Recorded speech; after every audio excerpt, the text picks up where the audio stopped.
So friends, here we are going to see Article 2, 3 and 4.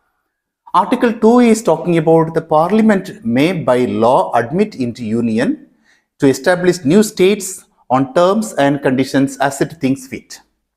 It is to talk about acquiring new territories. Article 2 is talking about acquiring new territories. So if the government thinks that it has to acquire some new territory, it has to accommodate it, it is free to do so. A very beautiful thing that we have accommodated already.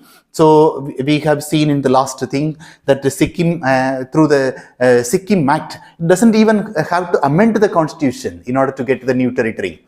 It has to just make a small law that like Sikkim Act 1975 and to accommodate the new territory, and it can give independent state status to that particular territory also. We have acquired Goa, and we have acquired Puducherry and Pondicherry, and we also have acquired Sikkim. These are the states we have acquired, and we have given Goa status is given, Sikkim through Sikkim Act it is given under the Union Territory also. So we have that doesn't require amendment of the Constitution.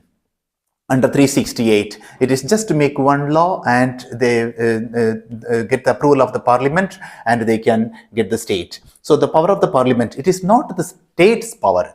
A state cannot get the territory. However, the union government can through the power of the Parliament that they can get the new territories. It is to bring together that it is one nation. Otherwise, every state will try to acquire from other people, and so that complication is avoided. Very clear about the state legislature has no power. However, the Parliament has the power.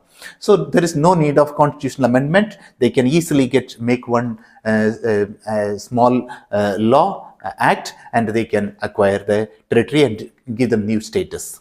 And Article 3 is talking about the formation, alteration, separation, and amalgamation and union. So all those things, the provision is given in Article 3.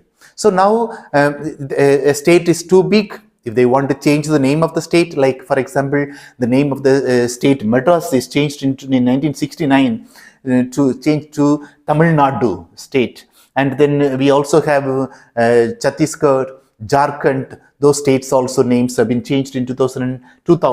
So the renaming of the states and dividing a particular state, and all those provisions are under Article 3.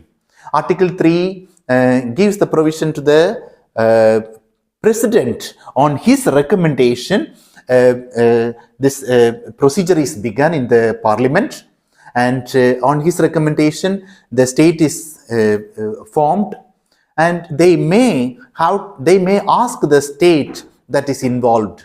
But however, the state has no power to decide, or the state, if the state refuses that we don't want to form particular state, which has happened from Andhra Pradesh when they divided Telangana in 2014. Andhra Pradesh was not happy, and they gave a negative remark, which has nothing to do with the forming of the new state. The Parliament, and with the consent of the President, they can form the new state. It is only for the opinion, for the formality, they can ask the state to give the opinion, but that has no binding, however. So we of the concerned state has no binding. It's the President whose recommendation it is, the bill is taken to the Parliament, and then it is passed. Article 4 is talking about the procedure that we have already spoken about in this Article 2 and 3.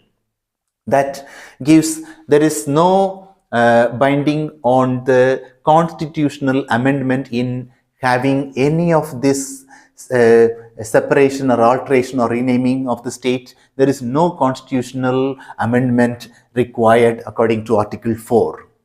According to Article 4, they can make a new law, they can make a small act, and they can proceed with all the amendment. Recently, we have done in most of the states, all these things have happened without the constitutional amendment. It is with the law. So therefore, that Article 4 is giving us the procedural value that has to be followed in the Constitution of India.